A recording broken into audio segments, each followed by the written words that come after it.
বন্ধুরা জানো তো, যে কোনো ভর্তাই না খেতে ভীষণ ভালো লাগে। সেই আলু ভর্তা, বেগুন ভর্তা, কুমড়ো ভর্তা, যাই ভর্তাই হোক না কেন, বা ইলিশ মাছের লেজ ভর্তা যাই হোক না কেন, ভর্তা দিয়ে জানো তো এক থালা ভাত খাওয়া যায়। আজকে আমার মেনুতে কিন্তু প্রথমে ভর্তা রেখেছি। দেখো আজকে প্রথম পাতে আছে কাঁঠালের বীজ ভর্তা। এদিকে আমিও নিয়ে নিয়েছি, ওদিকে শাশুড়ি মা শুরু করে দিয়েছে ভর্তা। ভর্তা খেতে সবাই ভীষণ ভালো লাগে। এদিকে মেয়ের থালায় একটু ভর্তাও দিয়ে দিলাম। মেয়েও কিন্তু ভর্তা খেতে ভালোবাসে। বন্ধুরা মেনুতে কিন্তু অনেক কিছু আছে। এদিকে আছে চিংড়ি মাছ দিয়ে পুঁই শাক। এদিকে চিংড়ি মাছ দিয়ে পুঁই শাক একটু নিলাম, মার পাতে একটু দিয়ে দিলাম। তারপর এদিকে আছে ডুমুরের তরকারি, তারপরে এদিকে আছে চিকেন কষা, তারপরে আছে লোটে মাছ, এদিকে আছে আমড়ার চাটনি।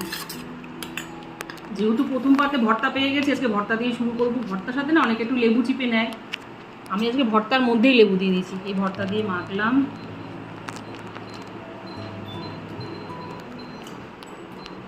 কাঁচা লঙ্কা নিলাম,